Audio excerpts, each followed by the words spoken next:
Mic check 1 2 3 4. Test test. Is it on? Yeah, it's on. Wait, what's wrong with the phone? No, that's your phone. The one on the one up here. Whose phone is that? Yours? We need another stand. Do we have another tripod? Do we have another tripod? No, it's the one that's on mine. No, I'm saying we don't have it. We don't have an extra tripod. I would have brought one. Hey, Chief.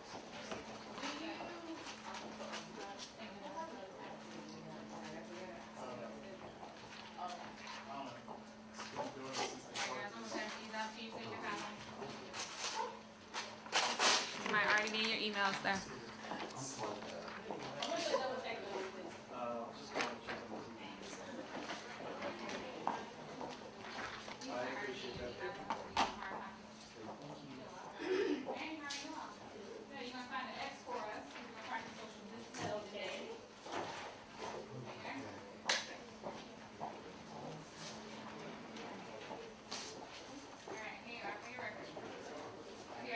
Mic check 1 2 3 4. Testing 1 2 3. Nothing. You know, let me turn the mic on.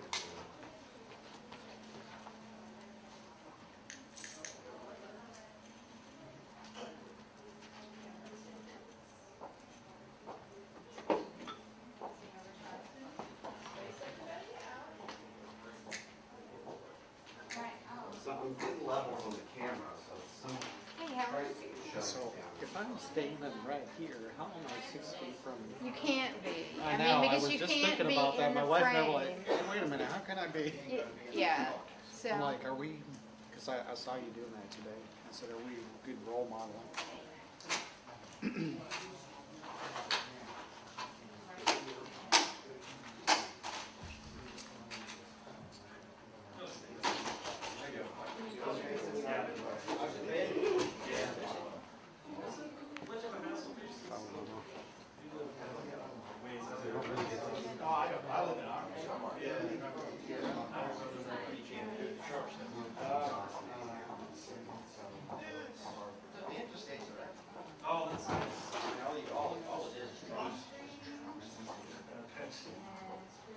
Private vehicles, not small.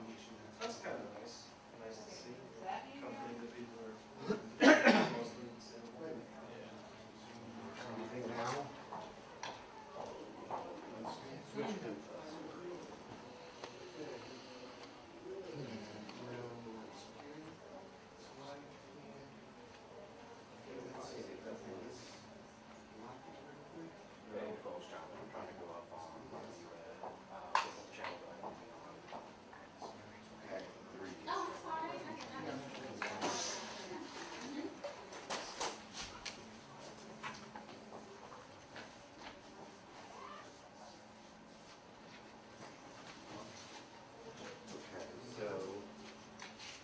You'll need to figure out. Sorry, no, I'm trying to be, hidden the bit my head is trying to, how to.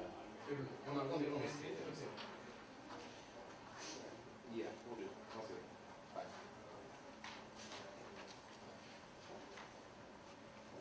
No, there's no way you wouldn't be. And I thought unless they had a wider, but then you got different stations too, because some of them actually do the insert, the interpreter like. Oh, which is free. Yeah, and they could even be in another room. We did that like at Ole Miss at graduation last year. They had us behind the curtain and they had a Test 1 2 camera 3. thing. Mic check. We were laughing because they had Testing, 1 2 3. sheets and some of the names are kind of Hard hard to to spell and yeah. stuff. And it was like, it was one Dong Chin or something. Now we kept thinking it was Long Duck Dong from like 16 and we busted out. We're like, oh god, that's not funny. But They changed the way they Chin. Wow. Oh, on a webinar thing? Yeah. Have you ever done it? Um, How's that work? Yeah, I guess there'd be a way. We're trying to learn it ourselves and do webinars because we're used to doing in-person training for so many things. I mean, like even now, it's like CPR, you have your own mannequin, everybody's kind of spaced apart. Was it okay? Yeah, it's hard when you got two people on one man, but you have to wipe things down. Okay. It's kind of scary. Neat.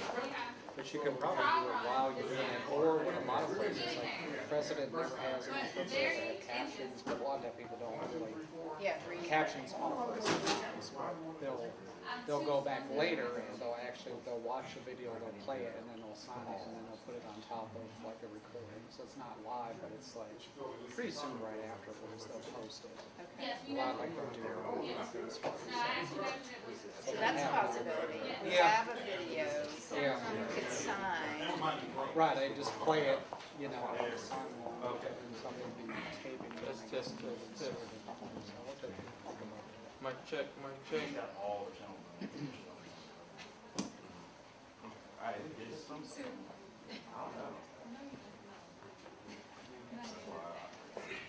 We'll see. We all talking about going to the library for a second? Maybe. You're gonna say that. You don't know. You don't know what's going on. But, you know, now we're looking into some shared webinar type Yeah. thing where, you know, Mic people check, mic check, show up, mic check. unmute them, they ask the question. Yeah, and they would be Just like being a, on a webinar. yeah, no way, that's, you can just mute everybody, you'd have more control.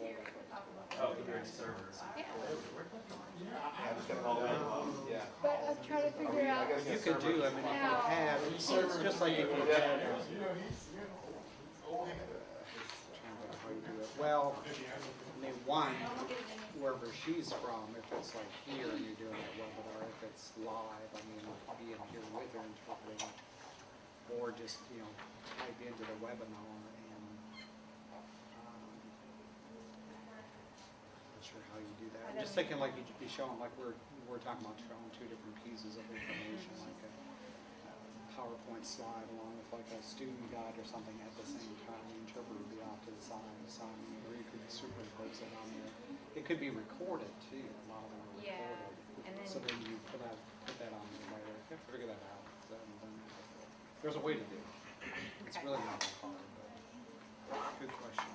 Yeah, How soon are you all thinking of going? I'm not sure. Yeah. Just let us know. Okay, We'll do some research. all right. Curious. Probably ask GPAN how they do theirs.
How are you doing? Hey, good, Dr. H. How are you? I'm good. So we're gonna switch up a lot today, so it's gonna be me, Dr. Randolph, the mayor's here, and Chief Alvin Benson. Oh, okay. You wanna go before the chief? No.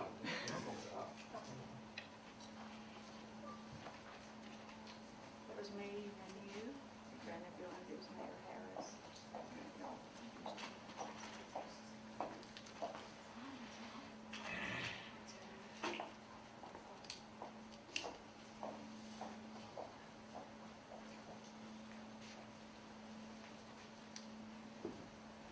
Mayor gonna go first. So that's all. You can see.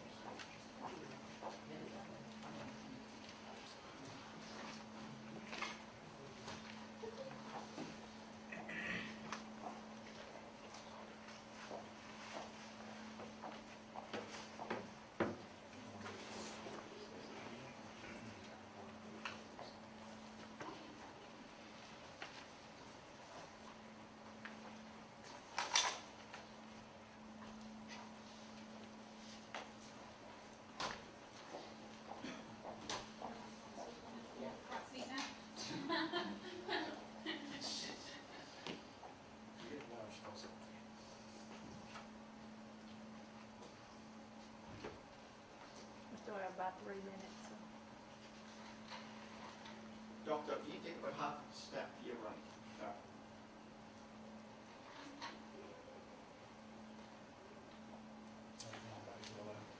Huh? Whatever you do, don't move back to go I'll back. try not to.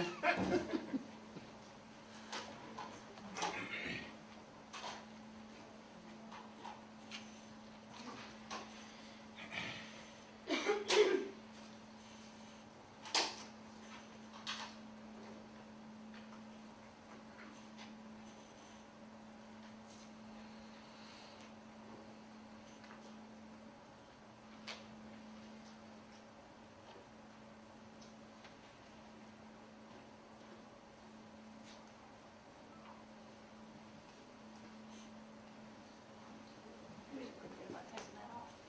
Thank you.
Go ahead and get started. We're getting close to 2 o'clock. Good afternoon, everyone, and as always, thank you for being here to get the message out to the public on the COVID-19 epidemic and its impact on Shelby County. Today, we're going to have some different presenters. One, we're going to have Dr. Bruce Randolph. He's our health officer, and he is the one that actually is responsible for our health directives and ensuring compliance to those directives. So he's going to give the basic update as well as talk a little bit about what those health directives mean and another health directive that we have in the pipeline. And Mayor Harris is going to give some updates from his perspective as mayor. And then we're going to have Chief Alvin Benson, who is leader of our Shelby County Fire Department, and talk about things they're doing in fire and EMS to reduce transmission. And then we'll open it up for questions as we always do. So I'm going to turn it over to Dr. Bruce Randolph.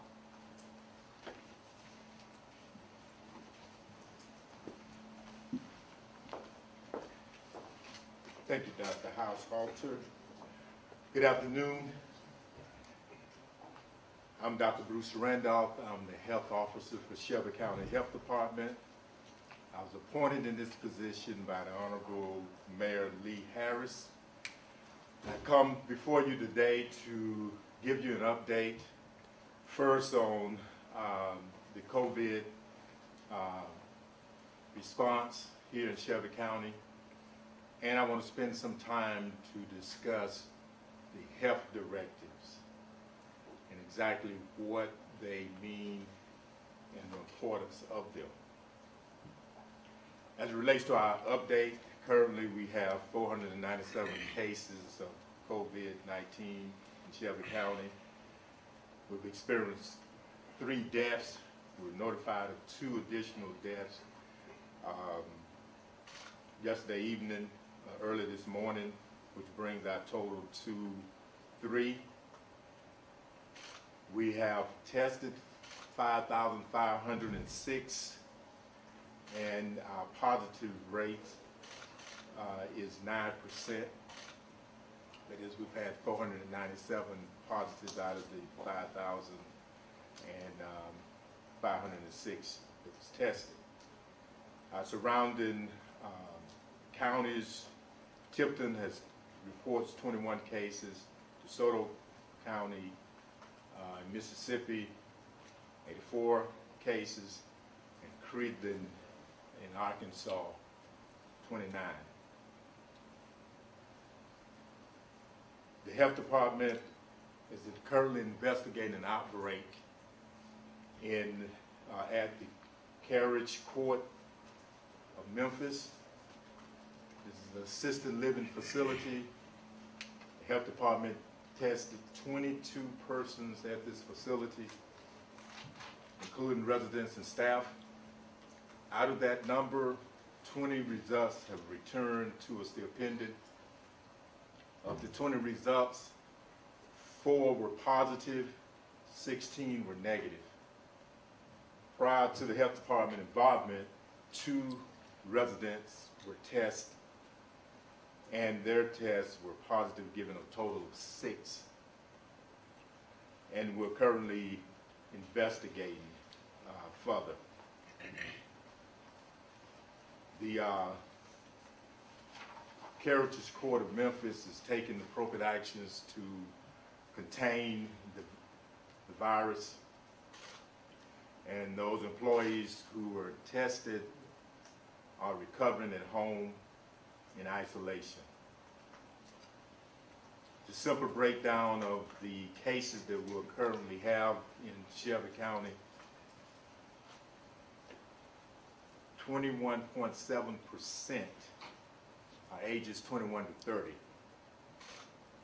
16.5% ages 31 to 40. 14.7% ages 41 to 50. And 14.5% 51 to 60. And 12.1% are ages 61 to 70. So as you can see, that a lot of our cases are among young, I would say young folks, 20 to 60, contrary to the belief that only older people are infected by this virus. Not to take up too much time, I want to now just transition over to the topic of health directives. As you may well be aware that a few days ago, I think 2 days ago, Governor Lee issued a statewide executive order to follow up with the executive order that he had issued earlier. Both mayors, Mayor Lee Harris of Shelby County, as well as Mayor Strickland of Memphis, and mayors of the municipalities, all issued executive orders. And myself and Dr. House-Palter collectively issued an executive order, a health directive, last week, a week ago today. However, we still are getting reports that people are not adhering to the orders or the directives. And so starting today, as health officer, I'm issuing specific health directives to individuals and to businesses who are not complying with the ordinance of the executive order and the health directives that have been issued.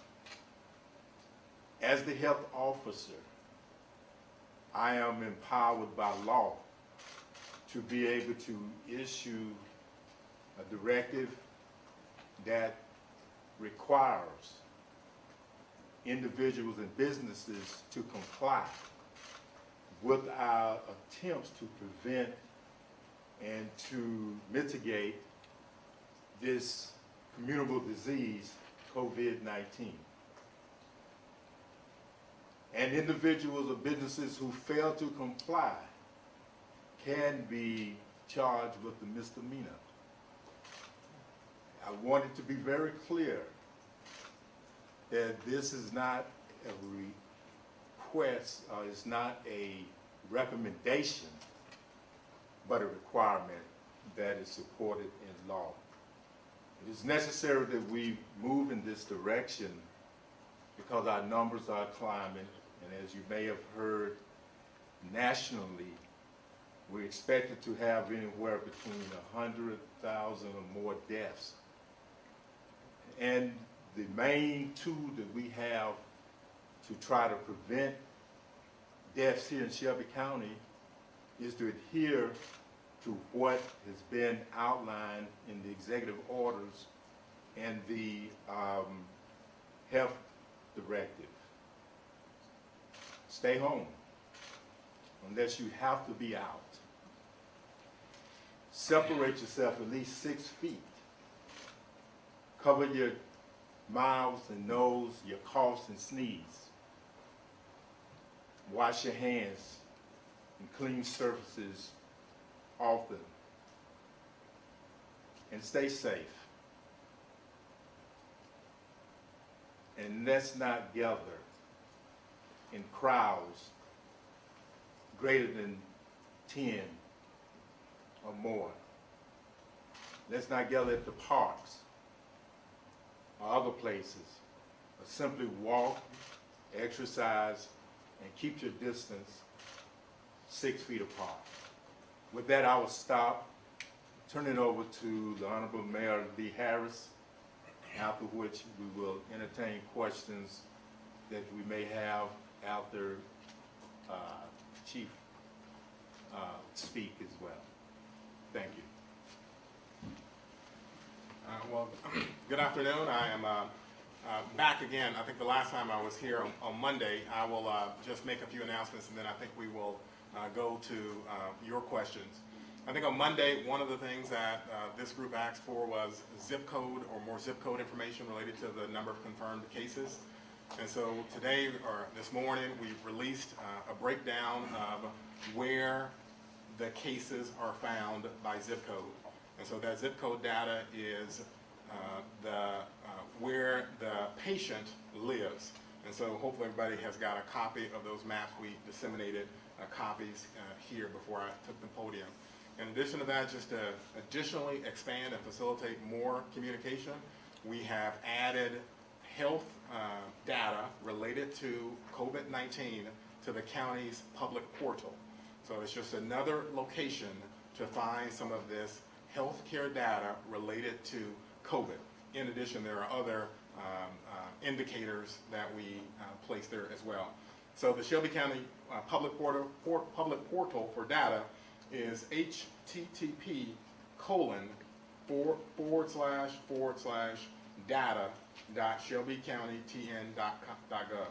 Again, http://data.shelbycountytn.gov. Again, this is just going to be an additional location where we make sure we put the kinds of information that you all are requesting to have. Additionally, today, Judge Campbell has issued an order to suspend all bench warrants in our General Sessions Court. And so he's issued an order that there should be no more bench warrants issued. And so that goes into the work that we talked about on Monday with District Attorney Wyrick to reduce the jail population. So a lot of the jail population is a result of failure to appear, at which time judges routinely issue bench warrants, and the sheriff goes and picks up those individuals, and many of them, if not most, end up in our jail while they await some kind of disposition. So Judge Campbell's order today to suspend those bench warrants means that we will see a rapid decline in our jail population. We've already seen a rapid decline. We've talked about the fact that our jail population was at 2,700. Now it's at 1,900. We expect that to go down further with the suspension of the bench warrants. Finally, Shelby County government continues to adapt to this environment.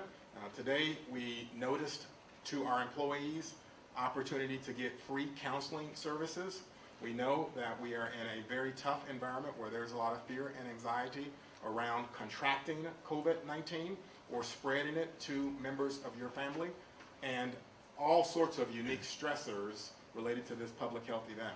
And so we want to let our employees know, and want to encourage other employers to let their employees know that it is okay to protect your mental health and counseling is one way to do it.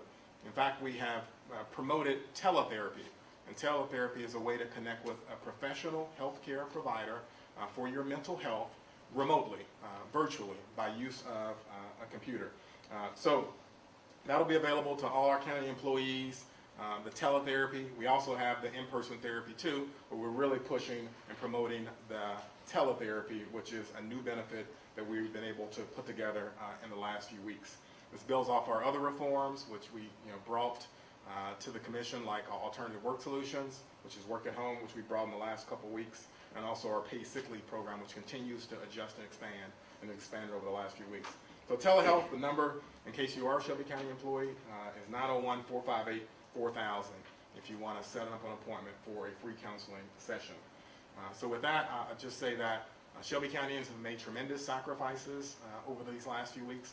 We can expect that they will be called on to make even more sacrifices, but we believe, and all of us know, that Shelby Countyans are tough, and so we would ask everybody to stay safe and stay healthy, and we will make it through it.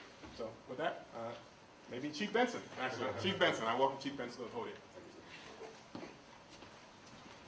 Thank you, Mayor, for your leadership, and we appreciate it. First responders are literally on the front lines, guys. We are on the front lines, and everything that comes with that. Unique challenges associated with being a first responder is something we deal with every day. And one of the things that's real unique is that we're required to make quick decisions with very little time and very little information. That in itself creates its own set of challenges. So what we directed our folks to do, and our paramedics and EMTs and ambulances, to wear protective equipment. You've heard a lot about PPE, So our emphasis on wearing that PPE, protecting yourself, because you could too be a victim.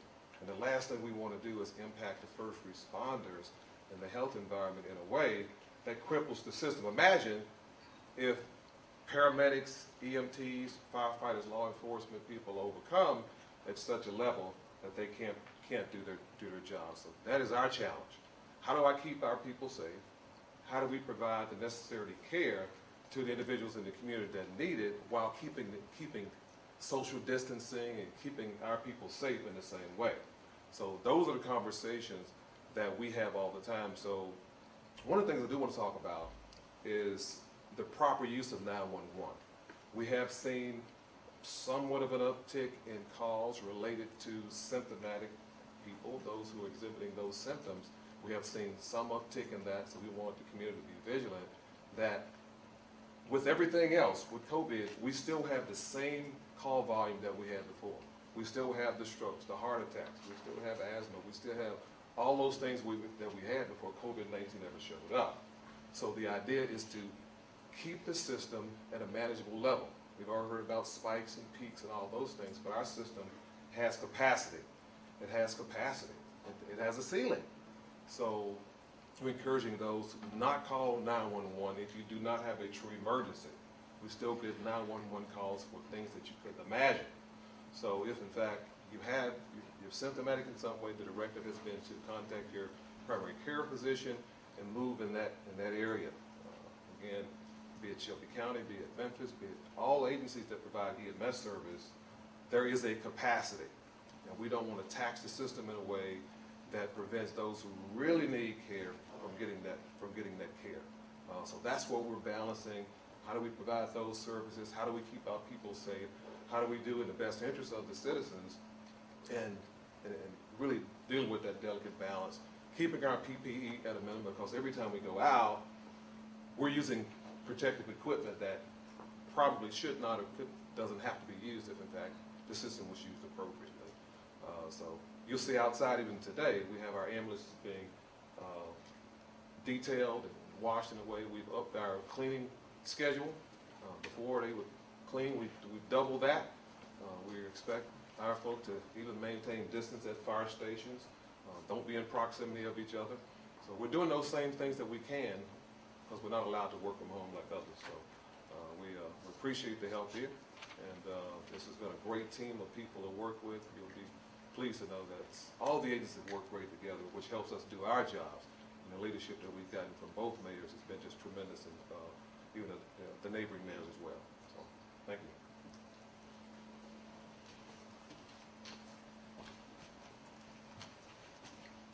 So we're now ready to open up for questions.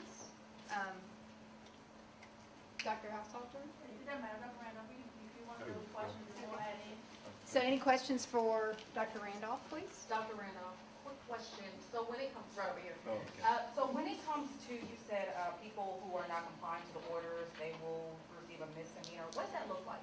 You said have a lot of people who go outside, so is this going to be stopping people as they're walking? How do you control that when so many people are outside? No, well, it's primarily going to involve targeting businesses. There have been some reports that there are some businesses that are not adhering to the directive. We'll have code enforcement as well as some employees of the health department monitoring that. There's a call-in number that individuals can call in if they happen to see situations where businesses are at parks where there's a crowd of folk and they're not adhering to the separation of 6 feet and no gathering more than less than 10 people, then they can contact us and we're going to investigate that. The process of issuing a directive first involves what we call the least restrictive, which will be an oral order, which in my opinion we've already given that several times, followed by a specific written order that will be delivered along with the associated supportive copy of the law that will compel them that they must comply or else we will close the business. The health officer has the authority to close a business or establishment, to quarantine or isolate if, in his opinion, he feels that it is a threat to the public's health.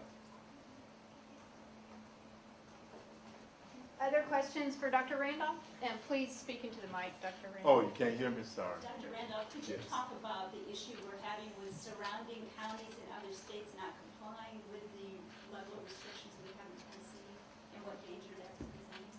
Well, all we can do is encourage our brothers and sisters in the surrounding states, because we do not have jurisdiction in terms of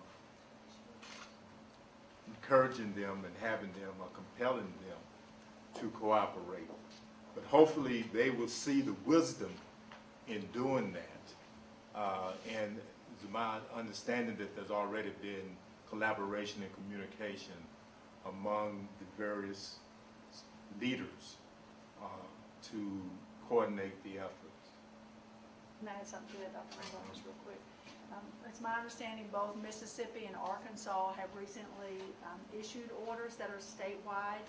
And then for a joint task force, both Crittenden County and DeSoto County are invited to participate in the task force and have been engaged in those calls as well. So I do think we really are looking at things from a regional perspective, not just a Shelby County or a Tennessee perspective. I want to ask about the nursing home, the assisted living facility, and what you all can say about that. I know yesterday there was some talk we don't have to release the name, and today the name has been released, and people in the public were asking us to press the county to release the name if it was not going to come out. So I'm just interested in that that aspect of this and what's being done at that specific facility to ensure that there are no other cases. I know it's a relatively large facility. We were out there a little earlier. So just whatever you can offer. So I'm going to start with the second question first, and then I'll go back to the earlier question. We have been working with that facility on their infection control practices to assure that they're adhering to the current standards around prevention of the spread of respiratory droplet illness, and that's a variety of things from having adequate PPE, using it appropriately. There's a technique of what they call cohorting, keeping patients with similar diagnoses together and those who are not infected in a different area of the facility, and clearly restricting anyone from coming in and out that doesn't need to come in, and continuous screening of those who do come in and out of facility. So we'll continue to work with them and assure that they're adhering to that. One of the things that we did do was actually do screening ourselves, and that's why we offered that additional testing. And so if there's a need to assist that facility in additional testing in the future, we'll work with them to get that done. In regards to releasing information, and this is not the first time nor will be the last time that people want me to release information that I may not. I think everyone's familiar with HIPAA and the need to protect individual privacy. In addition to that, there is a carve-out within HIPAA that allows the health official, so that would either be myself or Dr. Randolph, to make a decision about when it's necessary to release information to protect the public's health. When we're working with a business or an organization, our typical process has been to encourage that organization to release their own name. And there have been others that we're all quite familiar with in our community that when they had cases, did a press release and announced that there was cases within their facility. And that's generally what we try to do. It allows the organization to be transparent and share that information publicly. We did work with the organization throughout the day yesterday to issue their own information. At the end of the day, their decision was that they were not releasing that information, and so I made a decision in partnership with input from the mayor and others that it was in the best interest of the public's health to release that information yesterday evening and then to the media this morning. And that'll continue happening, not just with COVID-19, but with any outbreak or infectious disease. We have to exercise judgment in what's needed to protect the public. Did they offer what can you say about why they chose not to release I that can't themselves? speak on their behalf. I can only speak on our behalf, and I can say publicly that we tried throughout the day to encourage them to be transparent and release that information, and they were made aware that we would ultimately release that information. A question on testing. So far, 5,506 people have been tested. Assuming that the county has a population of 935,000, that's about 0.5%. So do you think that the testing that we've done thus far gives us an adequate sample of the reach of the virus in Shelby County? No, it does not. We need more testing, but it has to be the appropriate testing. Any and everyone does not necessarily need to have a test immediately, but we need to test more so we have more information to get a better assessment of and characterization of this virus and subsequent disease it causes. Have you been able to come up with a common denominator in these cases? Is there a location or a person, kind of a patient zero by any means? No, we have not. I have a question about contact tracing. How confident are you all that you have successfully contacted every person that came in direct contact with the infected person and quarantined them? Or is it possible that someone may have slipped through the cracks? Well, we, due to the volume of cases, we are still behind in our contact simply because of the volume. One case may have several contacts. To answer your question in terms of whether or not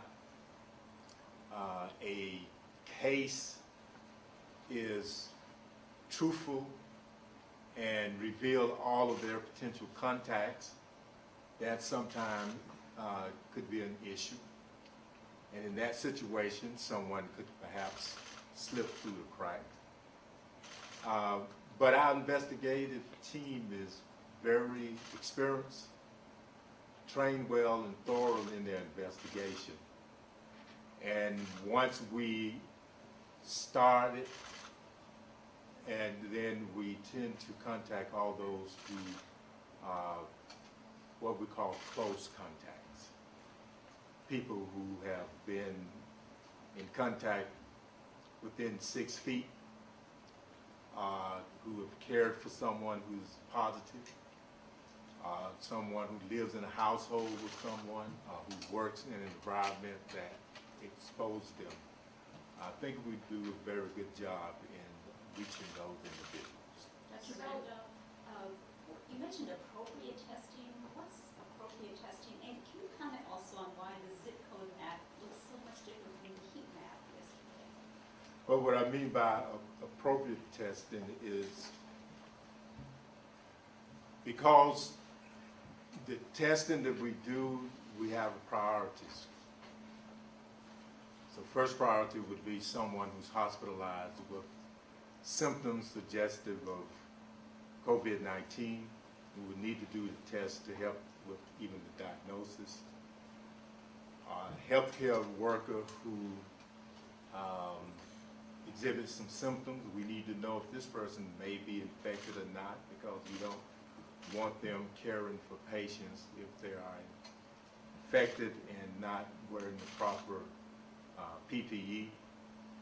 And then there are a second priority of individuals who may have been exposed to someone who's positive for COVID-19 or who have traveled from areas where there is high community transmission and who exhibit symptoms. Someone who has no immediate contact, for example, someone who said, well, there was a coworker who worked in the building that I worked in, but we didn't even come within 6 feet of each other, not even in the same room, and I do not have any symptoms, then that person would not be a priority person. Now, if they began to have some symptoms, cough, fever, difficulty breathing, and then the evaluating healthcare provider would determine whether or not the test is ordered. If you want to, just one more question. I know you had the heat map question, so Yeah. we'll do that and then turn it over to Mayor Harris. You might The pose heat it map again. So the heat map yesterday was different than what we're seeing today in the zip code maps as far as where the concentrations are? So when we look at that map, you probably noticed that it sort of favored some aspect of the county than the other, right? And that's a reflection of two things. One is if you look at where the testing sites are and the availability of the testing in terms of transportation, in terms of just having the sites. One of the challenges and one of the things that we want to do is to make sure that we stand other testing sites in other areas. Because again, we want all of Shelby County to be represented in our data so we have a true picture of what it is we're dealing with. Hey, really quickly, going back to that contact tracing, so what can folks do to make it easier for you all? So I know that you mentioned maybe they're not truthful. Well, what kind of consequences could that have on the community? And then also, let's say maybe if I feel like I was in direct contact with someone who has been tested positive, is there someone I can call and make it easier for your team? So actually I want to add a few things about what happens before we actually get notice, because that's where there are things slipping through the cracks. There are sometimes a 6 to 10 day delay between when a test is taken and when the health department receives that report from the laboratory. So one of the areas that we really need to focus is on when an individual becomes tested, that their healthcare provider instructs them then to remain isolated until that test result comes back. And if it comes back, that they have to remain isolated until they have contact with the health department. In addition to that, they can help identify their own contacts and tell them that they are contacts and should be quarantined. The second sort of safety net is with employers. All day long, many of us receive calls from employers who have actually received a positive lab from their employee. So we're asking employers, if they receive that notice, to please let the health department know, but also then to make sure that employee remains home and not in the workplace, and to help identify contacts in the workplace and send them home for the 14-day period. The quicker we can get a lab result, the quicker we can take action in the contact investigation and tracing. And I continue to reinforce that we use the word investigation because it is a very labor-intensive process to get information from not only household contacts, but social contacts as well as work contacts, and then to contact all of those individuals. So that's beneficial to us. We receive calls throughout the day, some through the hotline, but also through our main number, 222-9000. Many of those come directly to me or directly to Dr. Randolph, and we try to then field those fairly quickly. If we notice that an individual has a lab result, but we have not received it, then we try to reach out to the laboratory to understand why there was a delay in reporting. So I'm actually going to end. I want to make sure I'm respectful of Mayor Harris's time, and I can always come back up at the end. So if you have any questions for the mayor, this would be a good opportunity. I do want to ask the mayor, we were hearing this morning, some commissioners were saying in the meeting that there is a positive case of someone that works at the juvenile detention facility. Can you confirm that? Can you also talk about the impact that this is having on the budget talks for the county and the concerns that loom around that? So I cannot confirm the case at the juvenile detention facility. That hasn't come to me yet. There's no doubt about it that the environment we are in will have a negative effect on our budget process and a negative effect on our revenues in a variety of different ways. We proposed to the county commission today, for example, that they prepare themselves to make some cuts so that we can make the coming budget year work. We think that not only will we have to make some cuts because our revenues will be down because there has been so much economic dislocation in this current environment. Not only will they have to make some cuts here in this budget cycle, but we've also forewarned them that there may be additional cuts that they'll have to make later. So we know that the stimulus package makes organizations that receive funds more or less pledge that they won't lay off anybody until September. And so the budget picture is bad now, and it will darken more as we go through the year. And so we've got to prepare in phase one to make cuts, which is what we're trying to talk to the commissioners about, and to reorient county government, right, to make sure that we are investing in things like emergency preparedness, health department, and social services provided by our CSA and our public safety. So reorient what our major focuses are right now, and be prepared in 6 months to do it all over again. One more word about the coordination efforts. I think coordination efforts regionally are going very, very well. I've seen reports to the country, but they are going really well. We're at the early stages of coordinating with folks in Arkansas and folks in North Mississippi, but they are prepared to sync up, to lock arms with us and do whatever it takes to slow the spread. So yesterday I talked with the mayor of South Haven. He is fully on board and committed to doing what he can to promote compliance in terms of social distance and to sync up with what's going on in Memphis and Shelby County and the surrounding municipalities. I talked to the mayor of West Memphis yesterday too, and he is also very aggressive around promoting social distance and has also issued executive orders along the same lines that you see here in Memphis and Shelby County. In fact, the mayor of West Memphis, I'll just say to his credit, may be even more strict than some of the executive orders we have around here, because he's also imposed a curfew in West Memphis, Arkansas. So I think there's some really great signs early on that coordination with some of our regional partners is going to go well. Sure, go ahead. Realistically, are you going to be able to police this sort of idea? Because driving down the road yesterday, we saw hair shops that were open, restaurants, Title Max, you've got people going to these gas station parties. I heard Shelby Farms is packed right now. Are you realistically going to be able to police this to keep people from this spread? It's not realistic that we will have 100% compliance.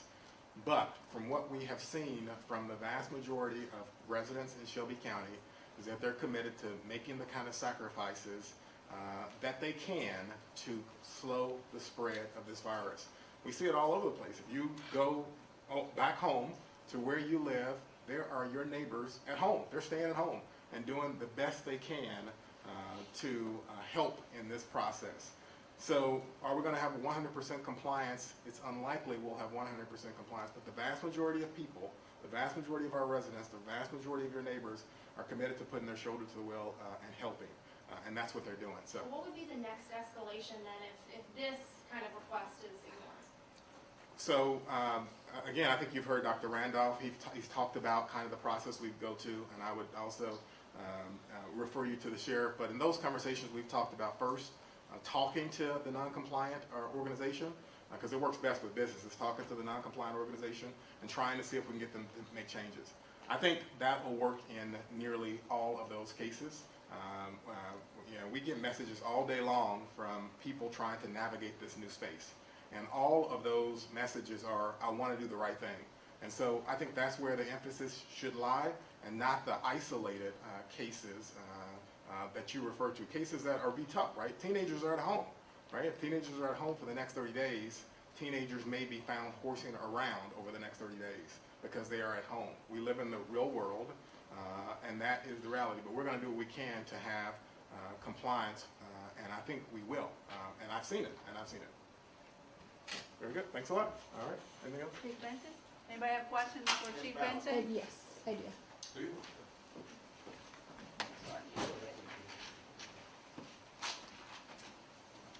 So you talked about, seeing that slight uptick in call volume and that there being a ceiling, a capacity.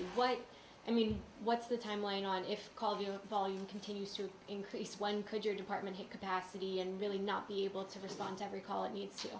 Well, we talk about the surge, right? So we don't know exactly when it's going to hit. We know that we have so many ambulances in all of Shelby County. For example, Shelby County Fire Department, we have 11 active ambulances every day. Memphis has a capacity. Germantown, all the agencies have a capacity. So at the point that one call comes in that's exhausted, we've already exhausted our resources, and that next call comes in, at that point the resources are exhausted. It's difficult to predict. Obviously we plan for worst case scenario. We want to call yesterday and spend a whole lot of time looking at what would that look like if in fact we come to that point where we'd exhausted capacity. And then of course we're going to have conversations about when do we respond, how do we respond, how long is it going to take us to respond. It's going to take us longer. We'll triage calls, we'll triage situations, and we'll just take it that way. At the end of the day, we're going to deal with the most important things first, and we'll prioritize our way down. But at this point, you're not having to No. calls? No. Right now, all systems are go. All systems are fine. Employees are coming to work. Employees are motivated. They've been able to separate fact from fiction, which is one real good thing. These men and women come to work every day doing the best job that they could do. So all systems are great, are good across all of Shelby County, all agencies. We talk every day. Question for the doctor. Okay. Okay. If you have this anticipated surge and it overcomes the facilities that the hospitals provide, have you guys targeted potential locations whereby you can build emergency hospitals, and do these hospitals exist here now? So at the state level, there's unified command that is the health department as well as emergency management and military. They're working currently with our emergency management in Shelby County to identify potential locations for a 1,000-bed hospital unit that would be outside of the main hospital. My understanding is they hope to be able to name that facility within days. The governor would likely make that announcement and probably do it in partnership with us, but that's forthcoming relatively quickly.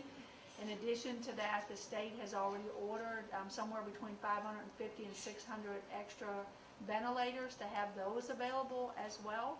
And then the key thing that we need to focus on locally is how do we have sufficient staffing to be able to provide care to individuals who need it at the time that surge comes.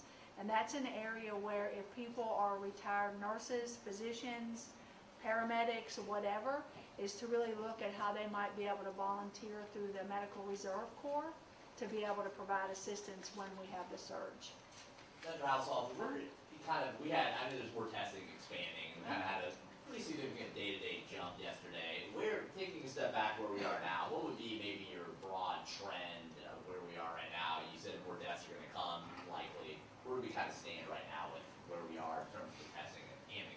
So testing, we still are underrepresented in some key zip code areas. You can look at the zip code map to look at that. We have a whole team that is working on expanding testing into those underrepresented communities.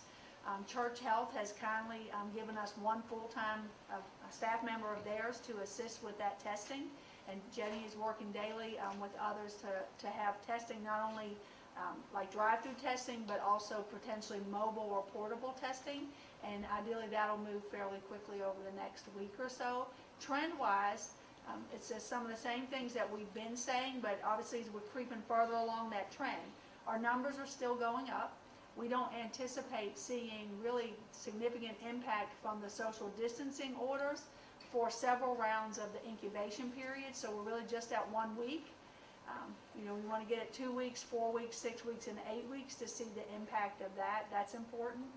And then we're starting to see, although the majority of cases, 70%, are still under 60, we're beginning to see more in 60 and above. That's our most vulnerable population. On the morning task force call, we're hearing the hospitals report out, and some of them are reporting as much as 50% of individuals who are hospitalized require ICU beds. And that's an increase from previous weeks. And so we know there's a trend towards more severity of illness. And to that point, for the second straight day, I've interviewed someone who knew someone who died Right. locally. What would be your message about what that says about how seriously the community should take this, considering we are now dealing with people in this community who have died?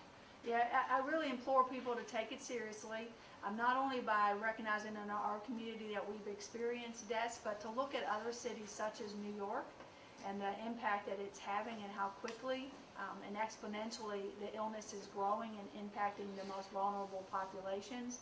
And not only that, but also our first responders. I mean, this has significant impact on our ambulance personnel, our nursing personnel, physician personnel, and so on, because they're providing direct care. They're at risk of illness themselves, but also they get compassion fatigue and exhaustion from experiencing such severe illness in people. So the impact is really exponential across our community. Has it reached a point where you all had to consider possibly containment within individual zip codes, and is that even possible on such a micro level? So it's not at the current time. The zip code maps are helpful because it does allow us to see where the cases are, but there is underrepresentation, and with the small numbers that we currently have, and I know 497 is a lot, but still if you look by zip code, some of the numbers are under 40 within that specific zip code. We're not at a place to say that that transmission is occurring in that zip code and therefore we should limit movement in that zip code area. But that's one of the things we will look at as we look at the data every day. And we look at the data multiple times throughout the day, so if there's a need to make a shift, we can make recommendations to Mayor Harris directly based on how that data is shifting. Dr. Householder, can you tell us any more information about that third patient that had died, that you were notified of this morning? Age, underlying health conditions, can you release that information? Well, the 3 that we've had thus far, what I've reported previously, they're in the 50 to 60 year range. I also know that their illness progressed really quickly, so that's another reminder of the seriousness of this, because these are people who are doing fairly well one day, and then they're sick and in the hospital the next day, and so that's the key things that I would point out currently. And I'll take one last question and wrap it up. Yeah, so a University of Washington study estimated that Tennessee as a state will see peak resource use by April 19th. Does that sound like an accurate estimate for Shelby County? Well, that's actually consistent with what the preliminary data is from the state predictions. We hope to be able to show some of those maps tomorrow, or at least the peak of that tomorrow.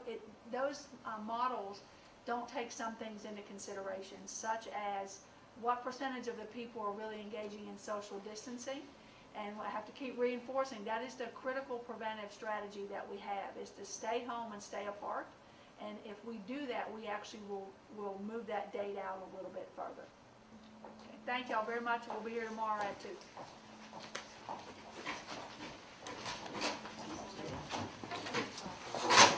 What a key question. Thank you. I didn't mean to put you on the spot, but I appreciate it.